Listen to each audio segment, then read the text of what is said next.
Hello from the beautiful waterfront in Darwin. Powering lights to large fairy light installations. For example, we've got this lamp post here, which is one of the bigger ones. These ones work well because you can actually run, so you put a metal container wire with enough droop in it up into the tree. You can see the metal wire's got a soft pipe around the outside.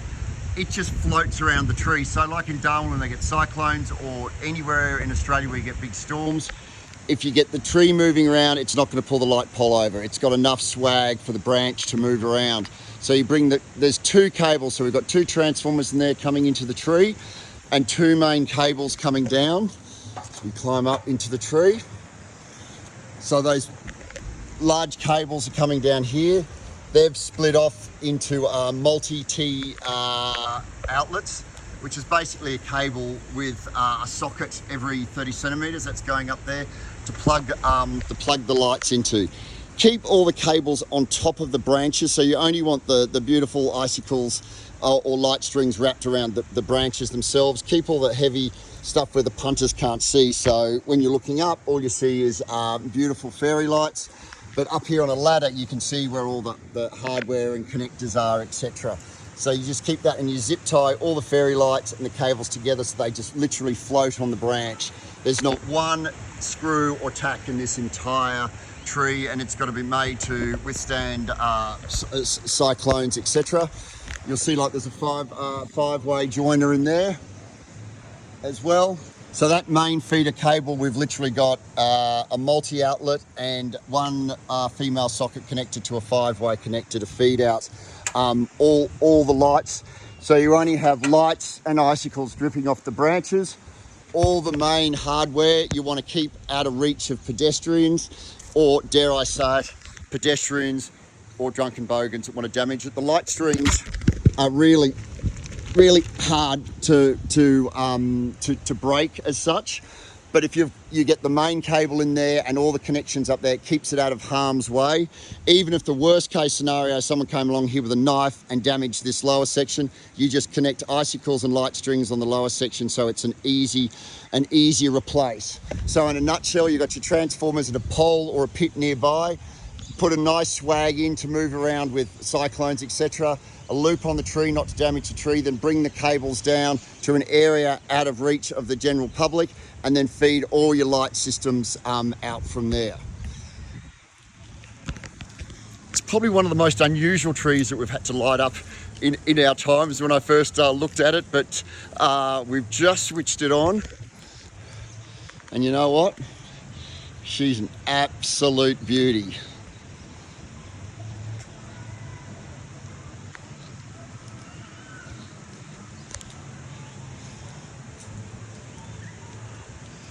Beautiful tortured branches.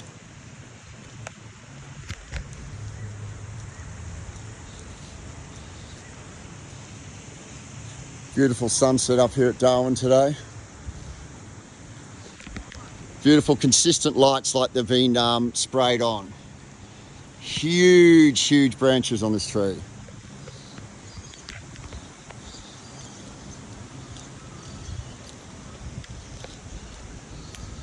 These larger branches, when you do the trunks, we have icicles like dripping down. So you've got little small bits just hanging out the bottom here. And then we wrap a 10-meter light string around, and then we put lots of zip ties through it, so we create a net that makes it strong and hard to damage. Even if it does get damaged, it's all modular. You just disconnect it and reconnect a new set in there post haste.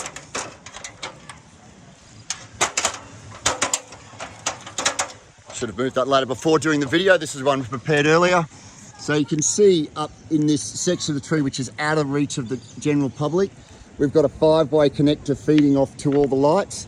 So that's one cable coming from the street light, a resin heat shrink soldered connection.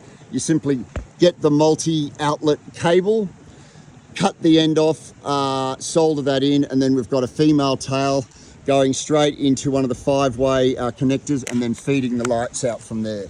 You can see how the lights are wrapped around the branches, but then all up in the top, where you've got all the main cables. Everything's connected there. Now it looks tight in this video. It is actually quite loose because you need the lights to basically almost move on the tree in big windstorms. I know this is Darwin, and you've got to allow for huge storms like the one that's coming up over on the ocean there. But you've got to understand, Brisbane, Sydney, Melbourne, we get thunderstorms every summer with up to 130 km/h winds with huge downdrafts. And on a tree like this, when you get a big downdraft, the branches really shift. That's why you've got to make sure that cable can move as well. Fairy light cabling 101.